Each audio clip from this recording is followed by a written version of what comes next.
ask people to sit down.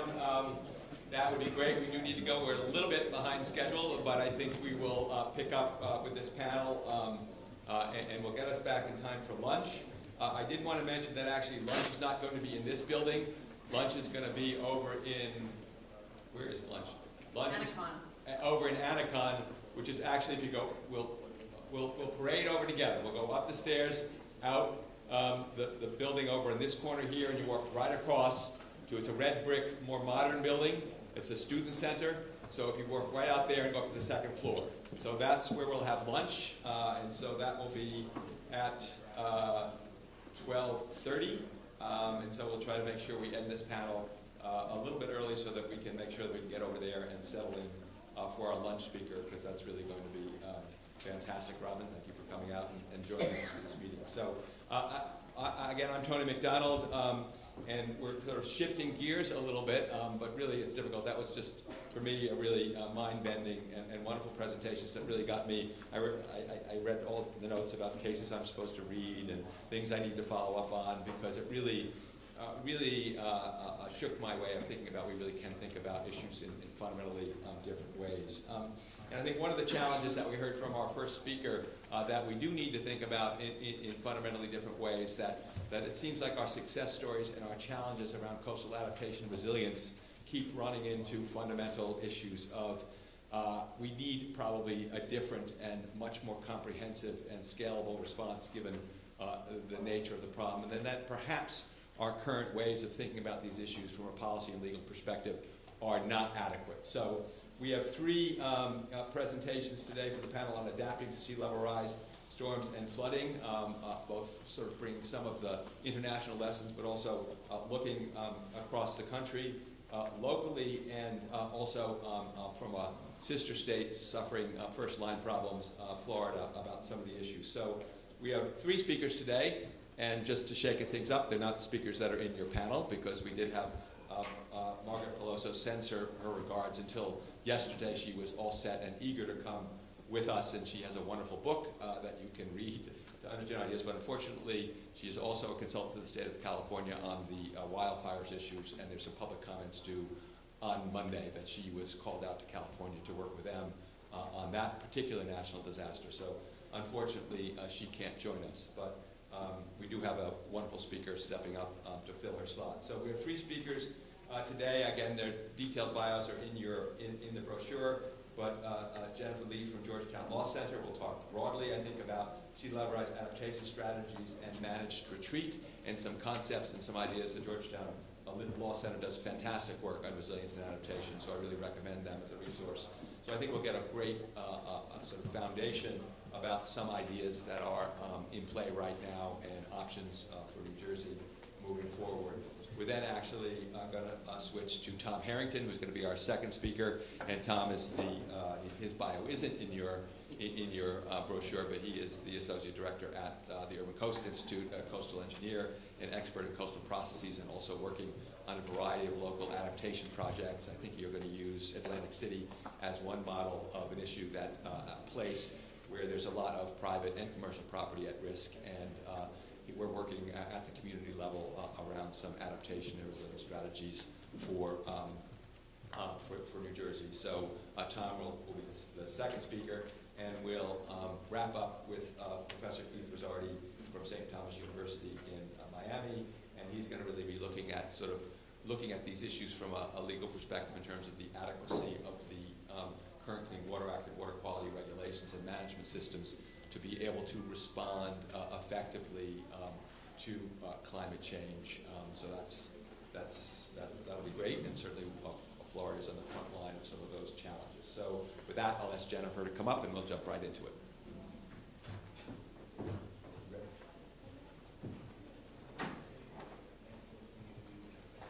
Good morning, everyone. Can you hear me? So I ran into some technical difficulties as these things happen. I strongly believe in Murphy's Law, and Murphy happened to me this morning. So I'm working off of a very old slide deck, and I'm kind of trying to juggle between different slide decks and notes. And so for the second half of my presentation, I don't actually have slides for you, and it's challenging because those are actually the parts of the presentation that has lots of maps. I know you guys like maps, but just bear with me. If I get really boring, if I drone on and on, then you guys have permission to throw a pen at me. Is this recorded?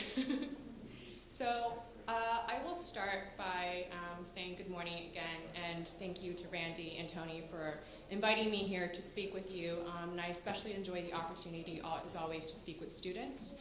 I work with law students at the Georgetown Climate Center, and we support work that the Georgetown Climate Center does on behalf of state and local policymakers.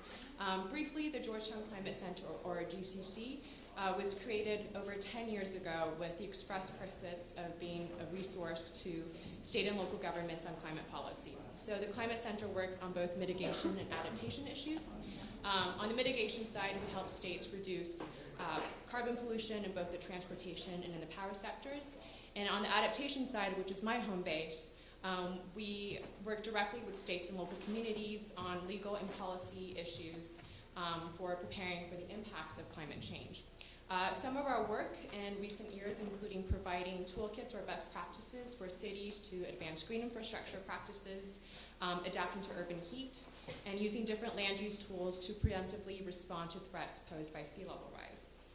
So I think you've heard a little this morning about coastal adaptation planning in Australia and what climate change and climate justice means for our wildlife and natural resources. So I wanted this to be a little bit of a different perspective and share how our own country, our states and local government, are confronting some of these issues.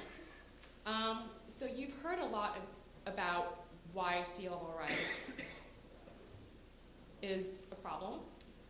It's particularly problematic from a legal perspective because it's complicated by how we regulate land use in the floodplains. So I'm just going to give a very quick overview. What you see here is the floodplain map for Shadyside, Maryland.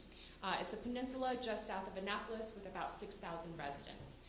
The federal government provides flood insurance to residents through a program called the National Flood Insurance Program, or the NFIP, which most of you have probably heard of. And that is managed by the Federal Emergency Management Agency, or FEMA. How the program works is that FEMA develops floodplain maps, like the one shown here, that delineates what's called a 100-year floodplain. So these are areas that have a 1% chance of flooding in any given year based on historical flood data. And these are also the areas that you see shown in blue are the areas in the 100-year floodplain. And in these areas, the local governments must regulate development and ensure that structures are designed to be resilient to climate impacts. And similarly, the property owners in the 100-year floodplain in the same blue area must carry flood insurance if they have a mortgage on their property. So the problem, as many of you have probably detected, is that these maps, they drive regulation and insurance requirements in this country, but they're developed using only historical data. So think about it as a snapshot in time of the area that had a 1% chance of flooding, which does not account for climate change, and think about how flood risks will change over time. So then returning to Shadyside, this is what would be permanently inundated in Shadyside with 5 to 10 feet of sea level rise. So imagine that only the people in the blue area that you saw here were protected by flood insurance. Everyone else in the white area will also face increased risk of flooding, but in many cases, they won't have those same protections. So given some of these challenges posed by sea level rise, the questions become, what do state and local governments do about it? So in the floodplain context, governments can implement 3 primary strategies when it comes to adaptation. The first is to armor or protect, which means building seawalls. It's the second one, for some reason it's not animating. So in reverse order, you can armor or protect, which means building seawalls or levees to physically block the water. You can also accommodate, which means building things higher and making it more resilient to flood impacts, like elevating your homes or elevating roads and bridges and other transportation infrastructure. And then finally, the third option we have, which is going to be the main focus of my piece today, is to talk about retreat, or gradually moving development inland and upland out of harm's way. So in the past, the Georgetown Climate Center has worked with a few local governments to help them think through how they can use zoning powers to regulate areas differently based on what's at risk. So in each zone, the model ordinance includes provisions that are compatible with and help effectuate the goals of those zones. I'll give you a few examples. So under the protection zone that you see carved out here in red, communities may want to allow shoreline armoring if they have critical infrastructure or dense urban development. But these decisions are really made best up front so that communities can study and mitigate the environmental impacts of armoring and then budget for the construction of big capital improvement projects, which can be incredibly costly. In the accommodation zone, which is what you see in yellow, those refer to communities with usually less urban development or less dense development, and they may want to accommodate new development and use regulations to ensure that the development is more resilient to impacts. So they can require structures to be elevated in consideration of future sea level rise projections or limit critical facilities in the area. And then finally, what you see in the retreat zone, you have communities that are usually less developed, and they may want to prohibit new intense development. They may want to limit the rebuilding of storm damaged infrastructures, require natural flood buffers, and require that structures be relocated inland as impacts occur.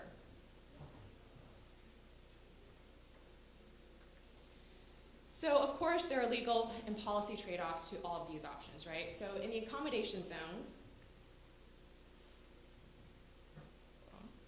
this is in reverse order. So in the accommodation zone, when you're protecting elevated infrastructure, you have two legal hurdles that you may face. So first is you're dealing with historical structures, which in many cases cannot make, you can't make any physical alterations to the face or the surface of the physical infrastructure, to the exterior of the building. So elevation may conflict with historical preservation rules. Elevation may also be problematic under the Americans with Disabilities Act because it limits access for people with disabilities. If you raise a building and someone is in a wheelchair, they may not always have a ramp to access it. And then finally, in the protection zone, seawalls and other armory and coastal protections can cause impacts to wetlands and navigation, and they may require permits under different federal legislation, which I won't bore you with. It's also important to note that under the retreat zone, decision makers must also contend with rules that limit the use of property development, and they may also potentially run into what we call the takings issue, which are legal barriers or constitutional legal barriers that limits the government's ability to take private property without just compensation to the private property owner. And also some state laws also grandfather in existing uses and limit the ability of local governments to prohibit reconstruction of existing or grandfathered issues. With retreat, you also have other issues like social displacement and making sure that they maintain community cohesion. And of course, you also have the issue of making sure that the public buys in and there's acceptance of the strategy. And retreat can be a difficult and thorny issue for many reasons, and there's many reasons why state and local governments are very hesitant today to talk about or broach the issue. For property owners and developers, they may worry that relocating development will reduce the value of their assets or that their property rights are being encroached upon. Renters may be worried about being displaced and if they're going to be able to find new housing that is affordable. And the city also may be worried about losing their tax base if everyone else is moving away. And culturally, I think what's often lost in the conversation is it's difficult to abandon your homes and businesses, right? Your neighborhoods and the communities in which you have had a personal attachment, and for many communities in this country and elsewhere, your community is your identity. So despite some of these challenges, retreat has increasingly become a strategy that local government is forced to consider. And I'm sorry, this is the area where my slides are kind of lost. And in some cases, local governments are increasingly forced to confront the issue of climate change and manage retreat because it is inevitable. Especially when the cost of armoring or accommodating is so expensive. The cost to armor cities can be tremendous. In New York City alone, I think de Blasio and Bloomberg estimated that to armor just a certain portion of the New York City or the Manhattan shoreline would cost upwards of $20 billion. That only protects against one type of flood risk, namely storm surge flooding. So even if you do build a seawall in lower Manhattan, you're not protecting against the whole city, and you're only protecting against one type of flood risk. But retreat, on the other hand, can be beneficial in a number of ways, right? So they can prevent the loss of life and liberty, most importantly. They can help avoid the severe financial loss after a disaster due to damage to property and to infrastructure. And they can also protect low-income residents who often live in some of the most climate-vulnerable areas in the cities and who may not have the same resources as others to recover after an event. And importantly, planned retreat gives people a sense of agency in the decision-making process that they wouldn't otherwise have if they have to relocate after a disaster. So, and I should really quickly note that despite the term managed retreat, which is still kind of a term in the works, there's a lot of people workshopping what's the correct way. Are we talking about managed retreat? Are we talking about planned retreat? Someone joked that we should just call it get the hell out now. There's different types of retreat driven by different urgencies, right? So there's a disaster-driven retreat, which is when an actual disaster forces residents to leave their home and communities. We've already seen this happen in Paradise, California after the catastrophic wildfires. We saw this in Houston after Katrina, and we saw this in Puerto Rico after Maria. There's also market-driven retreat, which hasn't really happened much yet in this country, but this refers to when concerns about future financial losses forces disinvestment or abandonment by businesses and insurers and local infrastructure and communities. And finally, we have planned retreat, or what we call anticipatory retreat, or managed retreat, where the local government initiates a planning process to facilitate retreats in anticipation of unavoidable climate risks. And so I'll just use two quick case studies as an example. So the first is Louisiana, which if you guys read the New York Times or have seen any of the press coverage, you know is experiencing the fastest rate of coastal land loss in this country due to factors like sea level rise and land subsidence and coastal erosion. Between 1932 and 2016, the coastal shore of Louisiana lost over 2,000 square miles of coastal plains, and that figure can double in the next 50 years if nothing is done. So concerns of the impact of land loss and sea level rise have already forced some of the residents in the low-lying parishes to migrate upland. And this is what you see here is what the state looked like in 1960. This is what it looks like today. And this is what it's going to look like in 50 years with the Coastal Master Plan. So even if they implement the measures with the Coastal Master Plan, we're still facing a lot of land subsidence and erosion and sea level rise. I think they used to call Louisiana the boot. At this point, I think they're saying it's just going to be a heel without the soul. The good news is that in the aftermath of Hurricane Katrina in 2005, the state has taken several significant measures to shore up its vulnerable coastline, which is home to over 2 million residents in its parishes. So significantly, 3 years ago in 2016, the state of Louisiana won $40 million as part of a HUD, or the U.S. Housing Urban Development National Disaster Resilience Competition, to implement a community-based planning process to address the effects of some of these impacts of sea level rise across 6 of the most hard-hit parishes after Hurricane Isaac in 2012.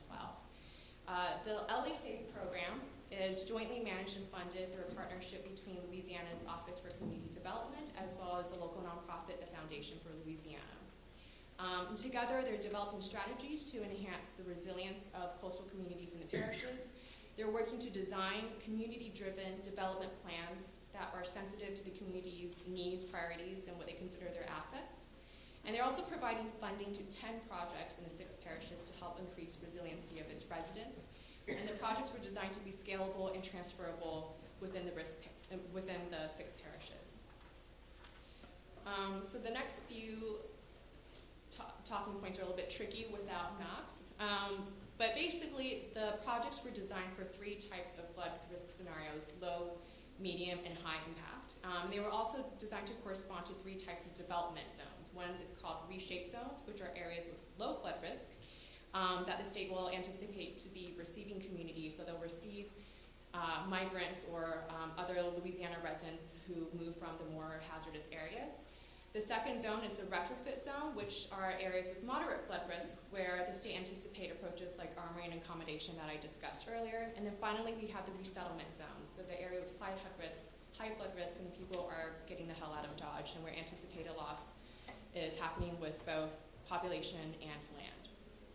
So the 10 projects that emerged from the planning process Several were designed directly with retreat in mind. So for example, in Terrebonne Parish, the projects are focused on accommodating the seasonal and workforce demands. The state is seeing rapid land loss, but at the same time there's booming industry in oil and gas, fishing, and agriculture. The LA Safe program is designating nearly $3 million to the relocation of residents through a buyout program.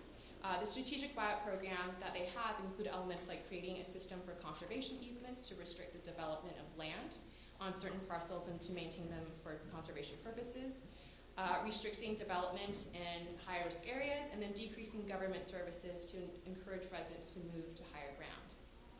So before I move on, I wanted to note that one of the key features of the LA Safe program, one of the key features of many of these retreat strategies is the extensive community engagement that they've been conducting. So over a period of 9 months last year in 2017, the program conducted an extended, protracted public engagement process where they did outreach to help inform the regional adaptation plans and also the selection of their attempt projects. They reached out to nearly 3,000 residents, parish officials, and other stakeholders over the course of 70 community meetings in all 6 parishes. The conversations themselves were facilitated by members of the community who had previously participated in facilitation training and environmental education programs conducted by the Foundation for Louisiana. And then the residents' preferences for the final project selection in the end were also factored in the project selection committee. And this is where it's a little bit tricky because I'm sure many of you in the audience are probably a little bit more expert than me on New Jersey. But as many of you in the room know, we also have an example here closer to home. The New Jersey Blue Acres program is a buyout program that's a unique example of a long-standing state-run buyout program that operates both in a pre- and post-disaster context. The program uses state and federal funding to voluntarily purchase privately owned properties that the state are routinely flooded or under threat of flood. So this program was first established in 1995, and it was created solely to be a buyout and demolition program. So under current leadership, it started to reevaluate how to create a more holistic process from community engagement to restoration to long-term management of the environment for its bought-out properties. So in addition to buying threatened properties and demolishing structures, the Blue Acres program is attempting to permanently relocate communities and development out of harm's way, and essentially the program uses a voluntary buyout approach to encourage state officials to work locally at the municipal level to encourage residents to participate in the program and to help identify the high-risk areas. In case you were wondering who this wonderful lady is, she is Fawn McGee. She is the program director of the Blue Acres program, and she's standing on the site of a property in Woodbridge, New Jersey that was going to be demolished. And I will briefly run over Woodbridge. Woodbridge was the state's first coastal buyout project after Hurricane Sandy. So after Superstorm Sandy in 2012, which caused significant damage to many of the low-lying homes in the area, Woodbridge applied to be part of the state's Blue Acre buyout program. And the buyout process in Woodbridge, much like the LA Safe process, was an example of the value of community engagement. The public officials in the township initiated outreach, after which the knowledge of the program was then spread by word of mouth through neighbors. The township then partnered with a local nonprofit also to hold community meetings, and they invited members who brought their neighbors, and they spent time informing residents about the benefits of the program, such that in the end, they were able to get 140 homeowners in Woodbridge to accept the buyout programs. It's significant to note that 115 of those homes were in a single neighborhood. So, although I've only had time to focus on one strategy for retreat, it's important to know that government buyouts is but one of several options that the government has to facilitate retreat. And I'm sorry I used to have a menu of options up here for you, but the computer went kaput. There are different ways that the local government can consider retreat. So buyouts is one of them, but then you have buyouts and how they're going to spend their money. You also have options about how they're going to regulate land use for development and redevelopment, and then looking at infrastructure. What happens to the coastal bridges and roads that are being chronically inundated by flooding? It takes the local government tens of millions of dollars every year to rebuild? How do you abandon them or disinvest or phase out maintenance of those infrastructures? And then how do you restore lands once they're brought out? In the next year, the Georgetown Climate Center will be releasing a managed retreat toolkit that will feature many of the other legal and policy strategies that I just listed. The purpose of that toolkit is to help facilitate state and local governments and decision makers in efforts to facilitate retreat in coastal areas. And for the audience that's interested in evaluating or implementing a managed retreat as one adaptation strategy out of a menu of many.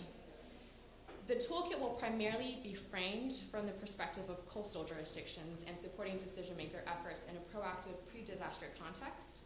But nonetheless, to inform this framing, the toolkit will also consider case study examples and lessons learned from riverine jurisdictions and also considerations from disaster planning and funding, given that these are important factors that are going to help shape managed retreat no matter where you are.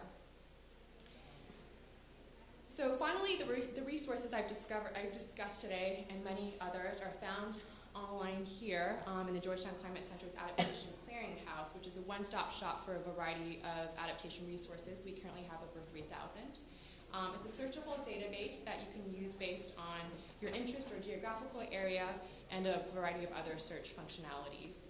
So for example, one of the existing resources we have up here is the Green Infrastructure Toolkit that I talked about earlier. Other forthcoming toolkits include our Managed Retreat Toolkits.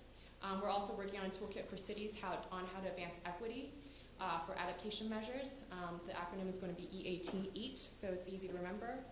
And then like the Managed Retreat Toolkit, it'll also provide case study examples of community-driven planning strategies, legal and policy solutions for state and local decision makers that have to go through the community-driven planning process, and then best practices and outcomes. I think it's important to note that we recognize that there is no one-size-fits-all approach. And so GCC's toolkits will provide analytical frameworks to help decision makers tailor their approaches to their own jurisdictions. And with that, I think I'm at time, so I'm happy to answer any brief questions you may have. I'm sorry again for the PowerPoint failure, but hopefully you found this interesting. We're going to go through the presentations and then we'll ask the folks to come up for questions after that, okay? So Tom, good to go.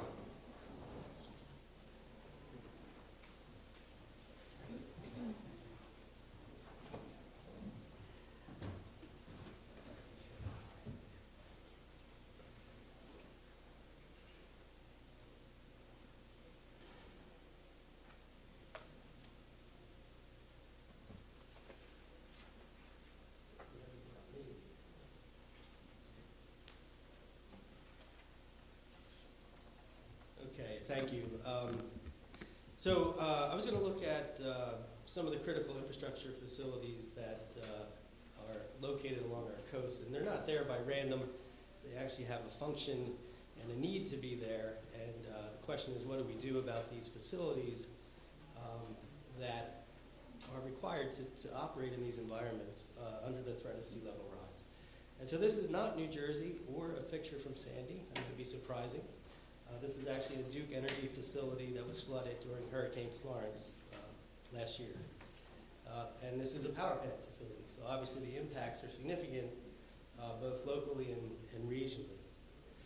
So these facilities are there because they need quick access to the water. They could be port and harbor facilities that need to be close to the water elevation to handle cargo and loading. They could be power plants that need cooling influent, or it could be facilities like wastewater treatment plants that need to discharge effluent into the environment. And so, by that very nature, they're very vulnerable to impacts to sea level rise. And I took this quote from the 4th National Climate Assessment that was recently released. And when we look at our historic infrastructure build-out, we've developed it for conditions and expectations that are no longer valid. And we know that we can no longer look to the past to anticipate the future, right? So not only are these facilities sited in these areas and are quite vulnerable, but they're becoming more vulnerable over time. And so some of those vulnerabilities relate to water levels themselves from sea level rise. These could be nuisance flood issues, they could be chronic flooding, storm surge issues, but there's also saltwater intrusion issues for our water treatment plants. There's also seawater temperature issues. There's a limited range in which power plants can cool if the inflow water is too hot. And then there's increased precipitation and storminess that we expect to occur, as well as shoreline erosion. Today I'm just going to focus on the sea level rise impacts as they are the most evident when we look at what's happening today.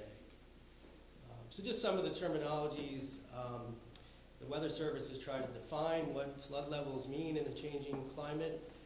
Nuisance flooding is flooding that causes public disruption or minor inconvenience because your road is closed every now and then at high tide. Well, if that gets worse and it comes into a chronic state, which the Union of Concerned Scientists has defined as 26 or more times a year of these flood events that prevent you from going out of your house, then that's a chronic issue, one that has impacts to the community. And then storm surges themselves are meteorological tides related to climate influenced storm patterns and frequencies. So the issue is the relative sea level rise rate. And for most of the United States and most of the world, sea level is rising. We know it's been rising. We know that from the tide gauge records. But there's two components to it. There's the eustatic sea level expansion, the heating of the ocean itself, which contributes about half, locally in this area, half of the sea level rise. And the other half is tectonic adjustment as the ice melts across the continents. And so this tectonic rebound is causing us to sink here in New Jersey at about 2 millimeters per year. That's pretty constant. What's not constant is the sea level rise. So that's actually accelerating. So our prospects here are getting worse and worse. So we have a pretty good historic database here. We have 100 years of data from Atlantic City, almost 100 years from the Battery in New York City, that show us this linear trend pretty much over the last century of about 4 millimeters per year. And so since the early 1900s, the playing field has gone up. And I like to tell my students this is like playing basketball, but the floor keeps rising and the hoops stay at the same level, right? So we get closer and closer to being able to dunk that basketball. And so the result is we end up with more days like this. This is from Annapolis, Maryland. One of the highest frequency of flood impacts occurs along the Annapolis Marina front. Annapolis is also home to a very important critical facility, the U.S. Naval Academy. Right? So they have tremendous impacts that they need to face. And we can see these issues playing out. Last March of 2018, we had about 2 weeks of weather here along the coast of New Jersey where we had almost daily flooding from the high tides. And so I've indicated where the Weather Service here says we have minor flood impacts, where we have moderate flood impacts. And the blue line is what was recorded in March of 2019. I took that data set and I adjusted everything to the sea level in 1962. And so I looked back at what would this storm have done if it occurred in 1962. And that's the red line. And you can see the red line, the high tides go above the minor flood level about 3 times. But in our event, we had 7 high tides. And that's simply due to sea level rise. We can project that out into the future. So I look out to 2074, somewhat random. That same storm in 2074, just due to sea level rise, now will reach the moderate flood stage. And will even reach the major flood stage on one tide. And so everything else being the same storm, same system, just change in sea level rise, we have tremendous impacts to deal with. And that's assuming it's linear. And we know that that's not the case. We know we're beginning to see accelerations from the satellite data and from the climate change studies, the IPCC reports and others. We see and expect this acceleration so that by 2100, we may see anywhere from a foot to 6 feet of additional sea level. Right? So the concern is, when we look at these critical facilities, is how can we project when the frequency of flood impacts becomes too much to overcome. And we need to really think about protecting that asset or removing it from the floodplain. So the Department of Energy has already thought about this. This is from a report in 2014 where they looked at the 4 highest density municipal or metropolitan areas around the country. And using different sea level rise projections from 2014, they estimate how many structures, critical infrastructure generation plants would be impacted in the New York region. And so each one of those red dots represents an asset that will be vulnerable to flooding in the future. This is 2100.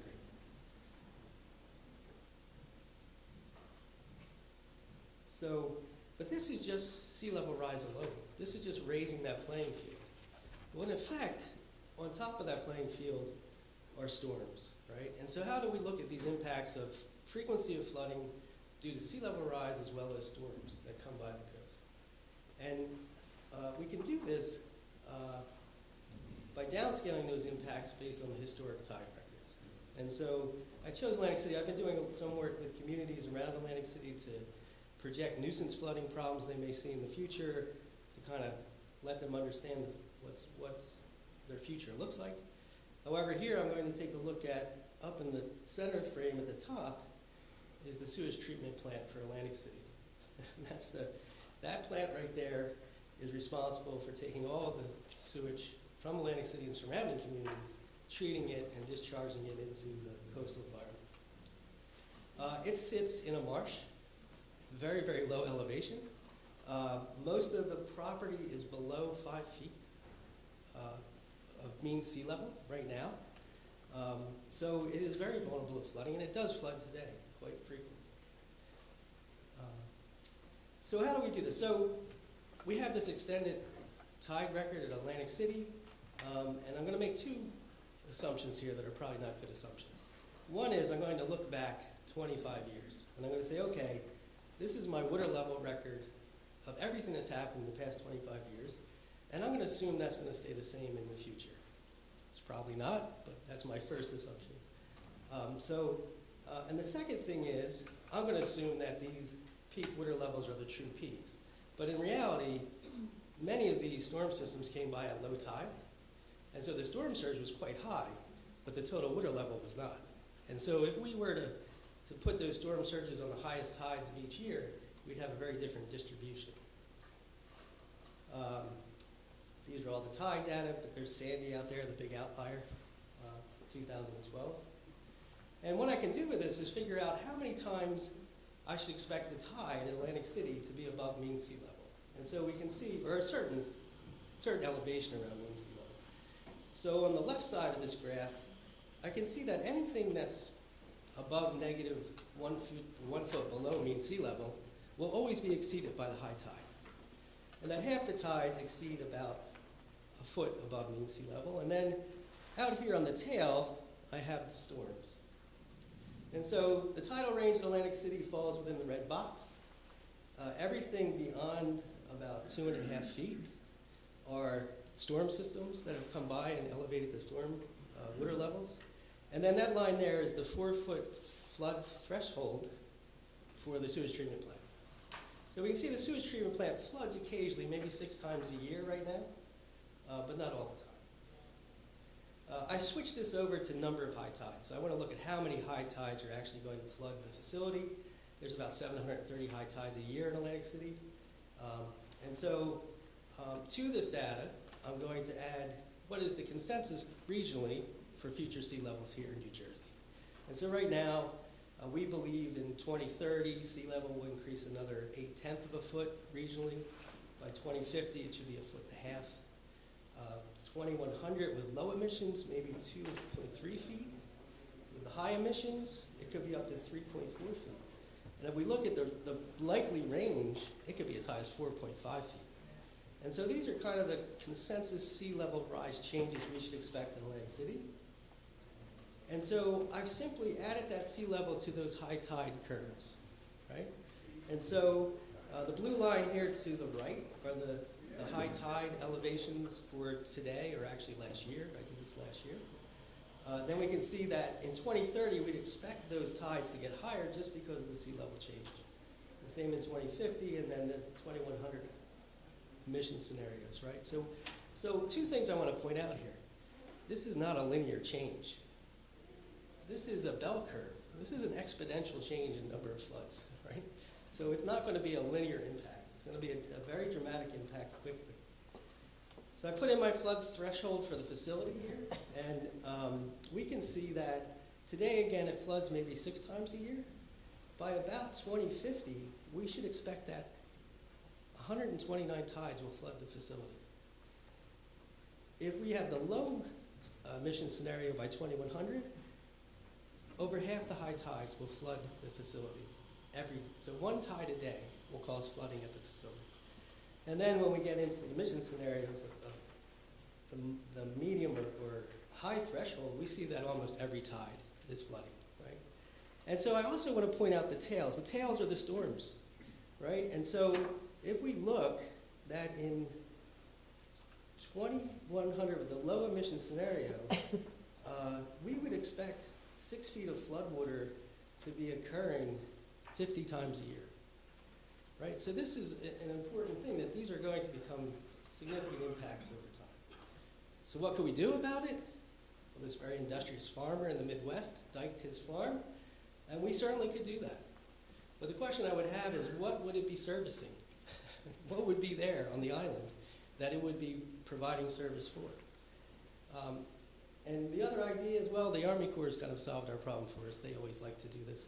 Here they have a big storm surge barrier across the Absecon Inlet, which would prevent water from flowing into the back bay and the sewage treatment plant.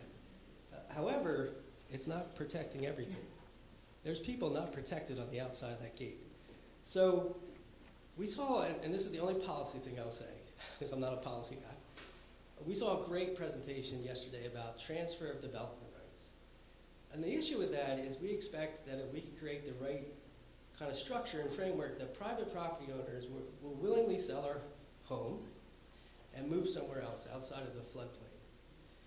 I would like to change that thought process and say, well, what if we take these services, these critical facility services, transfer them out of the floodplain? And then it becomes harder to rebuild next time there's a storm. The service will become, it would be protected. However, it wouldn't be required to be rebuilt in this very vulnerable place. And so, just some concluding thoughts. In terms of sea level rise and flood impacts, the number of flood events is going to change significantly very quickly. It's not going to be linear. We're likely to see daily flooding if sea level rise accelerates as we expect it to. We do have, Tony likes to tell me all the time, we can engineer our way out of anything, but it may not be the best solution, right? And we haven't even looked at the joint probability of heavy rainfall and sea level rise flooding. So thank you.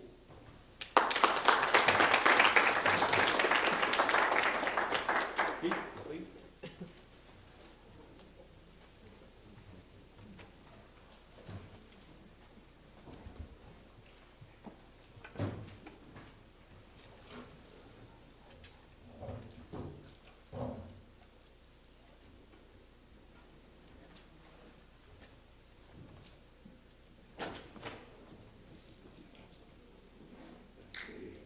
Good afternoon. Professor Bate, thank you for inviting me and having me here. Pleasure to be here. How many of the students here have read A Series of Unfortunate Events? All right, a few. I'm going to start with that as a metaphor. In the book series, A Series of Unfortunate Events, Lemony Snicket tells the story of the Baudelaire children. And they suffer one disaster after another in their life. And it's sort of a metaphor for climate change, if you will. They just persevere in the face of disaster after disaster. And Lemony Snicket, who's narrating, tells you, look away, look away. In fact, when Netflix launched their series on this, there's a song at the beginning. And let's see if it can get this sucker to work for me. Probably not. It says, the show will wreck your evening, your whole life and your day. Every single episode is nothing but dismay. Look away. Look away. Hopefully you're not going to look away at my presentation now. I know you're all eager to go have lunch. But I want to talk about coastal adaptation and the problem we have where we keep looking away. What do we do with this problem where the world is changing all around us? And I'm going to remind everybody that the first step in problem solving is to actually recognize that there's a problem. And you can't recognize that there's a problem if you're not doing your water quality monitoring, if you're not seeing how the world is changing all around you. And the reality is that the storms are coming. I mean, that's what we've been learning. The hurricanes are coming. We know they're coming. The migration is coming. The ocean is fundamentally changing, and fish species that live here off the shores of New Jersey in time are going to be living off the shores of Canada. And that's going to change our world. And extinction is coming. Our coral reefs are going to be threatened. Ocean acidification is changing the oceans, and extinction will come. Now, I'm here from Florida, and I can tell you the algae is coming. This has been happening all too frequently in Florida.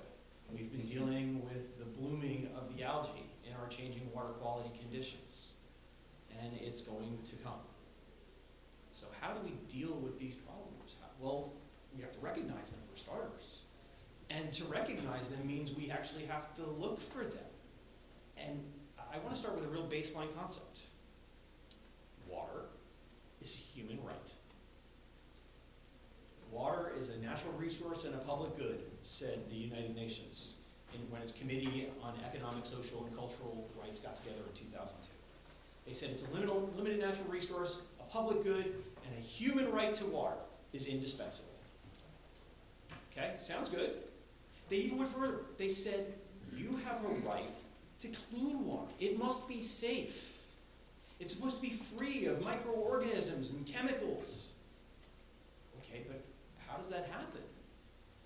Well, we're supposed to protect you.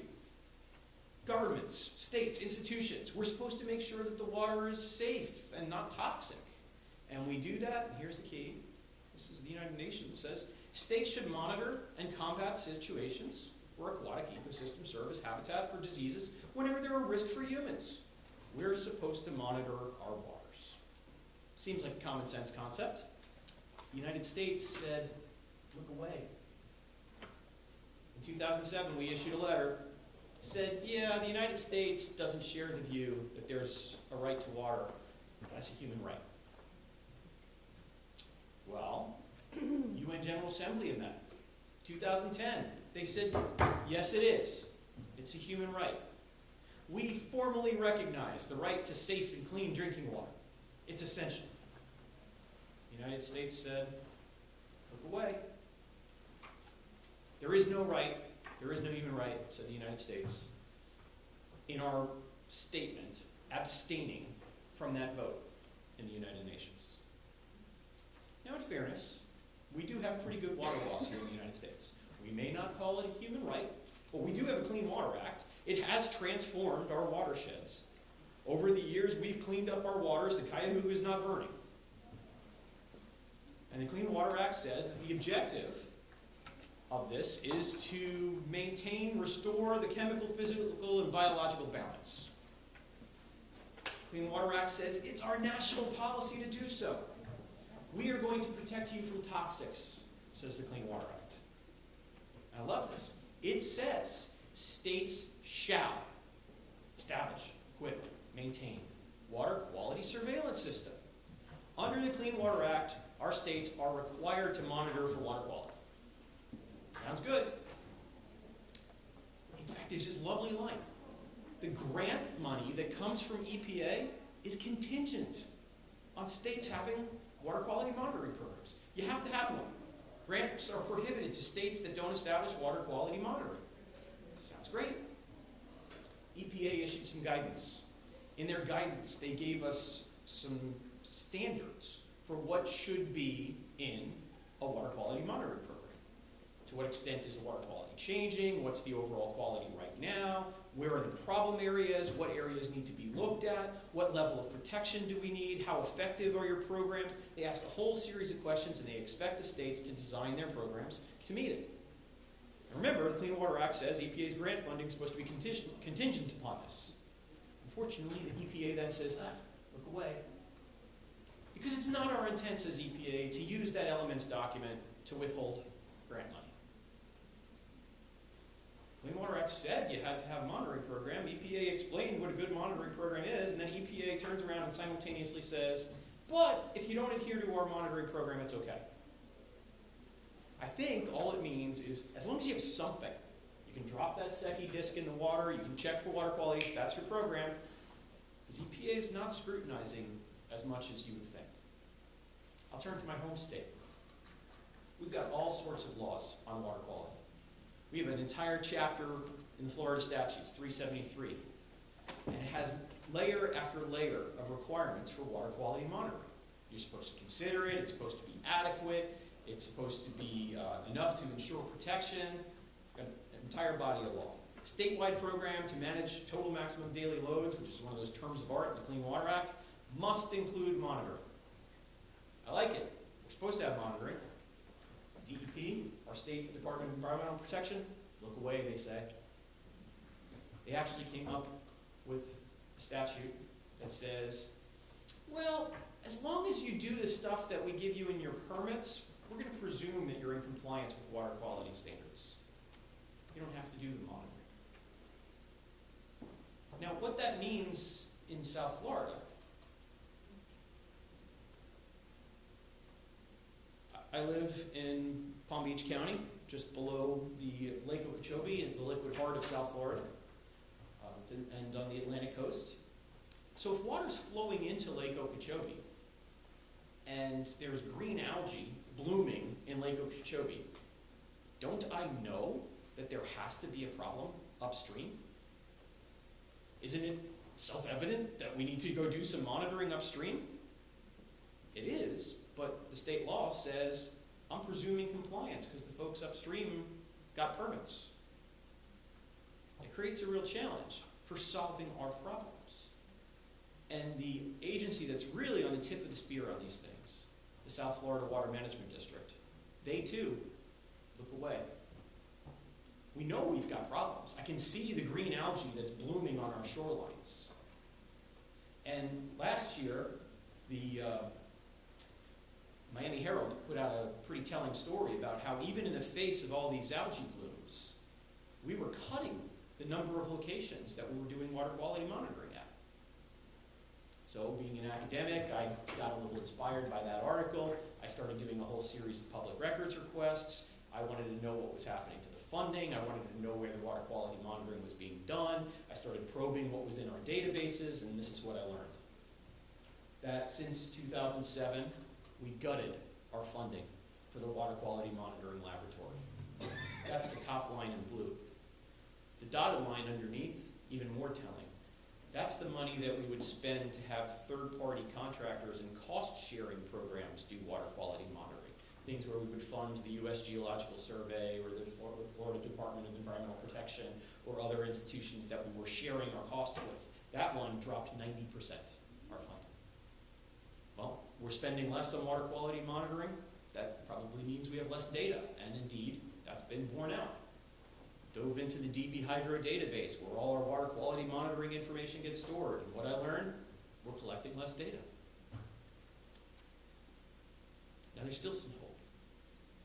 There are citizen initiatives. This just happened this week. A group of citizens were trying to figure out what's happening to our tidal currents, where's the salt water intruding, what's the flow like, and they dropped a whole series of floating cards into the Lake Worth Lagoon. And then people call in and report where that card gets discovered, and we get some data that way. But in fact, the citizens all over this country have been engaged in water quality monitoring efforts. In Minnesota, they've got an entire program, citizens going out into the lakes, into the streams, taking water quality data, trying to understand how are our waters doing? What's the severity of our problem? When you think about climate change, you need some data. Climate change means temperatures are going to change. It means dissolved oxygen levels are going to change. It means we're going to have more rain in some places, which is going to mean more runoff, which is going to mean more nutrients and more toxics flowing downstream. Are we adequately monitoring? And maybe the state has its struggles, and maybe we don't have enough money, but can the citizens pitch in? They're pretty cheap labor sometimes. You've got these these young folks that are out there monitoring, you've got retirees that are out there monitoring. It's kind of a good thing. Some states, however, say, look away. Virginia allows for citizens to go out and do water quality monitoring, and then Virginia turns around and says, if you get any data from citizens, you can't use it as evidence in any proceeding. Oregon went even further. In their state statute, they prohibit citizens from collecting water quality monitoring data. So even when there is this solution, no, we don't want to know. Look away. I can't look away. The ocean is bright green. I can't take my kids swimming in July. Climate change is coming. We know it's coming. Now, yesterday, we heard from 3 students here. And they got up and they put up some pretty good presentations. And I want you to think about the water quality monitoring implications of what they said. Kelly talked about the pig farms. Are we monitoring where that pollution is going? Do we really know where it went and how much? Michael talked about the insects. Are we monitoring the temperature changes in the right places? Do we really know what's going to happen with the seasonality and the potential spread of mosquitoes and malaria? Caitlin talked about rising seas. That means saltwater intrusion. Do we know how far upstream the saltwater is going to go? Jan talked about what's happening on our shorelines. Do we know how high it's going to get? Do we know what the damages are going to be? We know that change is coming. And one of the changes that's happening right on our shorelines is these ghost tree systems are being created, these ghost marshes. Places that are currently a mix of estuarine systems are becoming too saline, and everything in that system is dying. Do we know where the line is and how far that salt water is going? Because it's killing our coastal forests. We know that change is coming. We need to open our eyes. We need to look for it. We cannot just keep looking away. Thank you for hearing me out.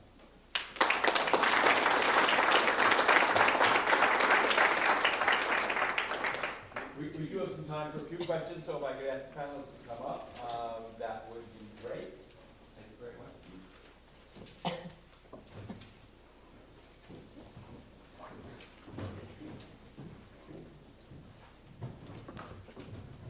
So I think it's really fantastic how these presentations are building off each other. So we have some questions. Let's go first to Jason.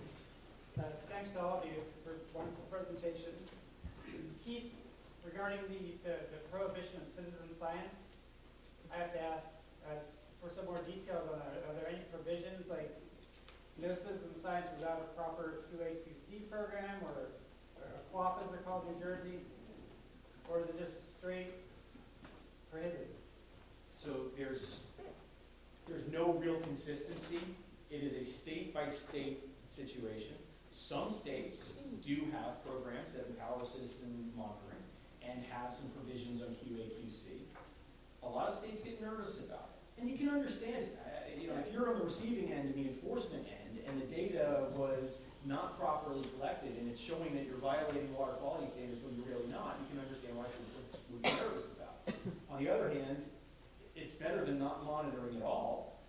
Maybe another option is to say, well, if the citizen collection effort detects a problem, then the state is required to go take some additional monitoring. That might be another way. And one of the solutions that I would propose to address this is, I think we need to revisit that 1970s idea of the model water code, and I think we need a model water code for water quality monitoring. And we need to reopen that book and come up with a proposal and say, here's what state law should look like. Because right now, it's just completely random and anything goes just on a state-by-state basis. Thanks. Other questions? I'm going to give the students a shot. Any students have a question? Any? All right, there's that gentleman there, please. Thank you. Yeah, there you. Okay.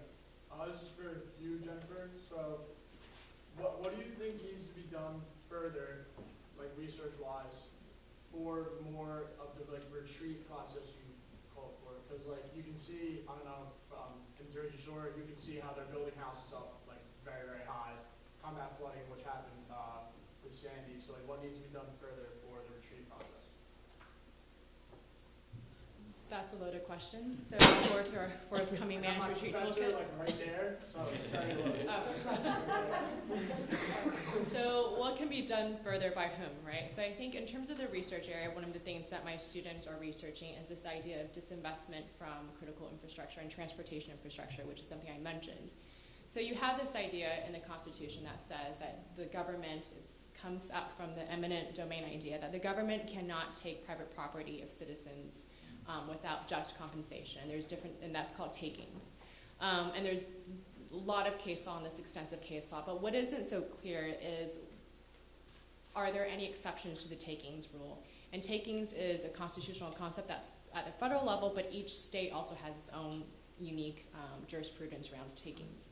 And when I think, transportation infrastructure isn't something I think students might find interesting at first blush or prima facie, but it is actually interesting because if you think about it, you have a lot of communities, coastal communities, whether it's in New Jersey or along the eastern seaboard, where their only point of ingress and egress is by a single road. And when that single road is flooded out 3 times a year at a cost of millions of dollars to rebuild or repair every single time, then the government has to make a cost-benefit analysis of whether or not it's worthwhile. And if you abandon that road, then what happens to the communities in the development area that needs that road to access their businesses or their homes or just for recreation? And I think something that needs to happen more is conversation around the communities. I think we talk about retreat as if in many ways it's a hypothetical or theoretical concept, but it's happening whether we like it or not. And so I think one of the strategies that local governments have to think through is how far ahead of the ball do they want to get? And of course, it's not politically savory for many local governments for many reasons. You don't want to tell citizens when and where to move, especially in a lot of tribal nations, areas along the coast like Alaska or South Carolina, where you have the Gullah Geechee, and Louisiana, where historically they've had issues with the government telling the people there when to move and where to move. And they're there not because they wanted to in the first place, but because the government decades ago had told them to go there.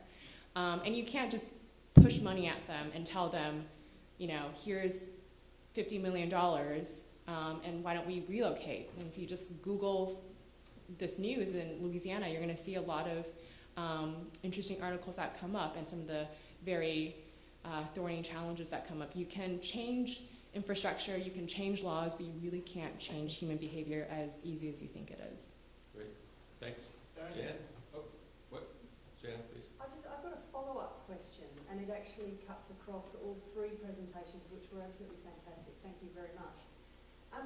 In Australia, there's a lot of discussion about a related issue to do with infrastructure, but it's actually all of the underground services, particularly sewerage and water, and the fact that they cannot be maintained with storm surge and rising sea levels. We have lots of low-lying areas that get flooded through the stormwater drains in the high tides. And I'm wondering whether there's any discussion at the local government or state government levels about retreat occurring through the withdrawal of those essential services to properties. Is that happening very much in the States? I mean, it really relates to your discussion, Tom, but not so much the treatment plant, but the actual pipes, and also other forms of critical infrastructure, and obviously it impacts very significantly on water quality as well.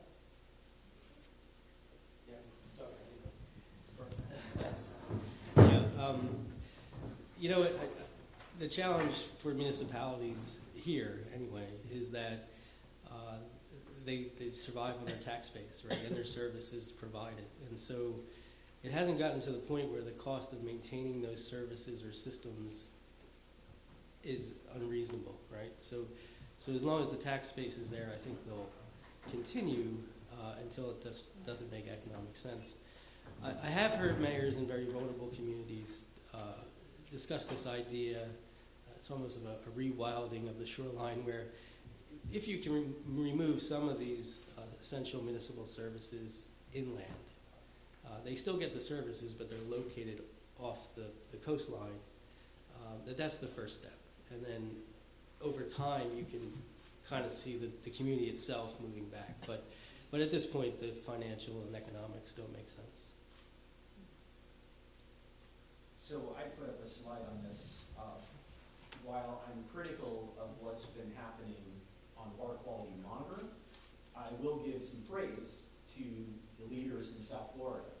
And our 4 counties, Monroe, Dade, Broward, Palm Beach, got together and created the South Florida Regional Climate Change Compact.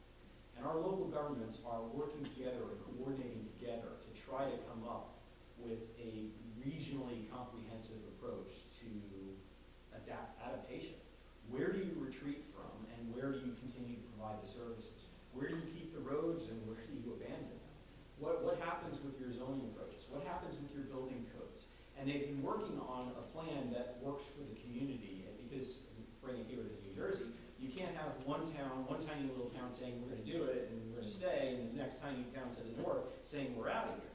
There needs to be some sort of coordinated effort and a regional approach, because we're all sharing water infrastructure, we're sharing our road systems, sometimes we're sharing our police forces and our fire departments and those sorts of things. So there is a regional approach. It's just maybe not comprehensive enough. It is certainly not funded enough, and sometimes it's not making some of the really hard decisions that we need to make, like, hey, what water quality investments are we going to make, and where are we going to monitor so that we make sure that we're making smarter decisions down the road. And sea level rise is one of our challenges, of course, in South Florida. We are monitoring for that. Our communities actually have a unified projection on sea level rise. They use a set of buoys that they're monitoring all the time. They're making their assumptions based on what our 4 county communities all agree our future looks like. And it can be pretty scary, by the way. Even just 3 feet of sea level rise is a really, really big deal for the folks in Miami. Yeah, I don't have much additional to add to that, except to say that this also goes back to a question, I think you kind of raised, is what happens to the receiving communities, right? If you pull the plug under some communities, presumably there's a place for them to go, and you can't leave them hanging there without any essential services. For the students, I know that you guys are probably coming up on finals, and I just wanted to plug something for you guys might find interesting in case you need a study break. There is something out there called the Game of Floods.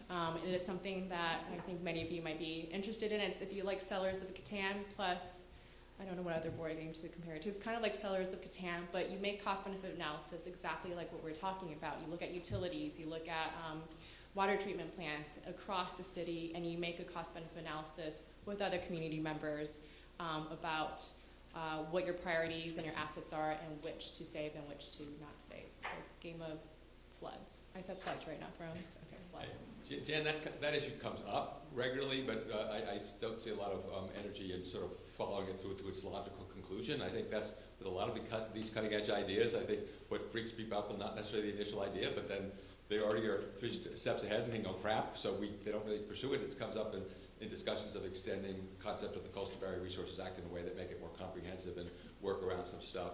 There are frameworks recognizing that within the FEMA flood control management system, there actually is money available right after a storm for infrastructure being one of the first things that they want to do, because they want to get the businesses back up and running. So the emergency management response is actually geared toward actually rebuilding that infrastructure. So that's working against that concept. I do think a lot of communities, small communities, as Tom said, in New Jersey, recognize that after Sandy, a lot of the flooding was exactly like you said. It came back through the back bays and back up through the sewer system. So there is some discussion in those towns of trying to retrofit those systems to be more effective.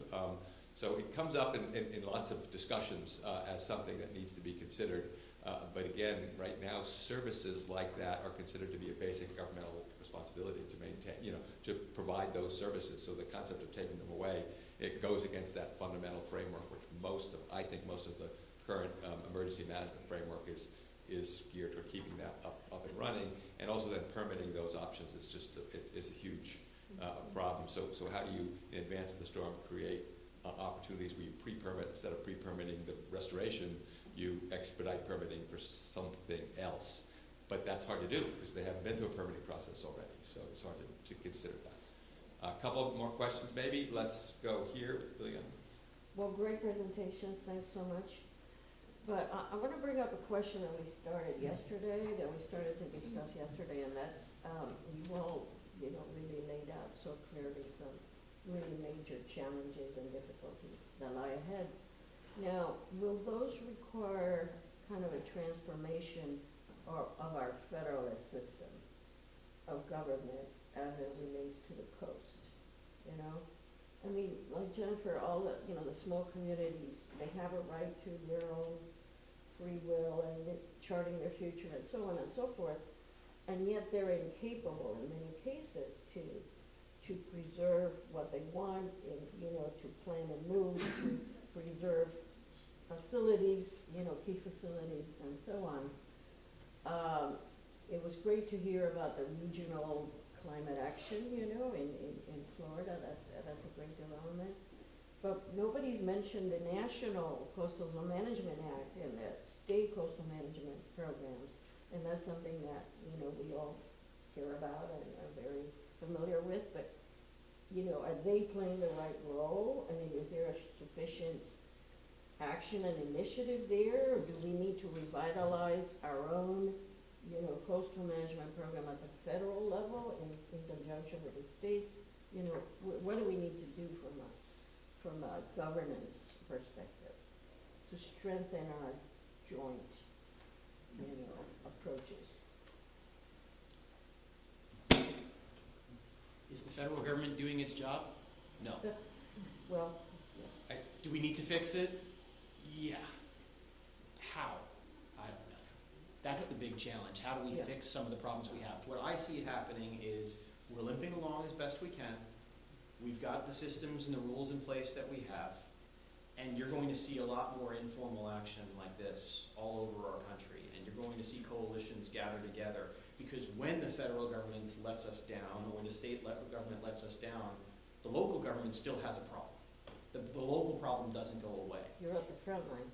And that's it. They have to fix it somehow. So you're going to see collective action and self-empowerment. And then maybe it becomes a bottom-up process that gets the federal government to re-engage the way it needs to. I think we're already reinventing our federalist system every day right now. I think that process is organic. Do I have some magic bullet where I think I can get something passed through Congress that would fix all this? No. Let's get a response, but I'll resist. Go ahead. Yeah. Yeah, I mean, I think the theme that I see through here, and then taking into account Tony's remarks, Jan's question, and Liliana's comments, it seems like the general consensus is that, or the theme is that conventional wisdom no longer serves us. And so, even if it's at the local and regional level, like reinventing new systems that work so that when the larger system crumbles, these organizational structures and these experimental projects already exist as examples of the way forward. And I just wanted to point out kind of another thing that I wanted to relate to what's going on in Paradise, California, where it relates to water and critical infrastructure, and why do we rebuild in places that shouldn't be necessarily rebuilt. You know, the insurance companies are no longer paying for certain people to stay in hotels whose homes weren't burnt by the fire, and so they're forced to move back into homes where there's no water, right, in Paradise, and the water that's there is toxic. And so the homeowners now have to take it upon themselves to buy cisterns or whatever it is to have water in their homes, and so it kind of brings up what Tom was saying, how do we leverage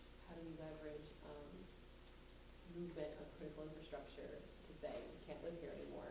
And I understand your response, Tony, about, well, this is what FEMA funds is getting infrastructure back up and running, but the question is, do you see at New Jersey or in the regional level, do you see conversations happening in city and regional planning offices where potential receiving communities are having conversations with potential sending communities, and maybe it's not at the government level, maybe it's at, you know, these non-governmental city and regional planning agencies for New York and New Jersey. Is anyone having these kind of ditching conventional wisdom and starting to look for creating the future in terms of how do we have these conversations about sending and receiving zones in the state? I'm not aware of that conversation being had at all. But anybody else? I would say that one of the, and I think this goes to Liliana's question too, I see a lot of inconsistency with federal authorities, right? So you have FEMA instructing OEM offices all over the country to create hazard mitigation planning that really is planning for pre-disaster, but not recovery or response. And so when we do have an event, there is no plan. There's no plan to respond to another Sandy that I know of. And so the reaction is to restore as quickly as possible the services to get people back in their homes, right? And that's where we need to make the change. We can no longer just rebuild exactly where we were. And that's what they're trying to do in Paragon. But the whole water system, as you pointed out, is completely collapsed. So I do apologize, but we actually do need to move on. Did anybody else want to give a quick answer to that question? Are you aware of any conversation like that happening, where some communities are saying, well, I'll be willing to take the town of Ocean City? I don't, I mean, from our experience at a climate center, I think it's hard enough to have a conversation at the state level, which has many more resources. I think if people are having these conversations on the government level, it is with the emergency planners. It's not through politically elected officials. Climate change, I don't think it's any secret, is enough of a toxic word. We can use euphemisms like sea level rise, but it's just impossible for a lot of these programs to get the local buy-in. I think to your earlier question, I mean, the National Flood Insurance Program is, what, $25 billion underwater, pun absolutely intended. And they're essentially incentivizing people to rebuild in place and rebuild to old standards, and then they'll get flooded and flooded again.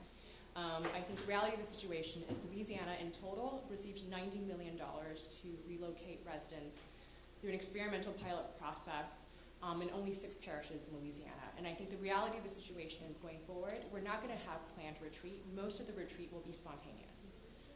And you're going to have clusters of communities and residents moving not where they want to. They're not going to have receiving communities embracing them with open arms. And so I think those are some of the ongoing challenges going forward that I think local government has to think about. Apparently a lot of them ended up in Buffalo, New York, which is really interesting to me. No, I'm really sorry. We do need to, only because you've come so far, very briefly, because we do need to make time for our luncheon speaker, please. I'll do a shameless plug for Right. Monmouth University. Thank you, there you go. So to close this out, I think initiatives sometimes come from local levels. Right outside, there's a flyer that Monmouth University is working with the Marco Mid-Atlantic Regional Council, Maracus, NOAA, and what are they doing? They're doing water quality monitoring for ocean acidification right here off the shores. They're solving the problem in the local community, in their backyard, through coalitions. That's how these problems are going to get tackled. All of us are the solution. We just can't keep looking to the federal government to save us. Great. Thank you very much to the panel. Thank you very much.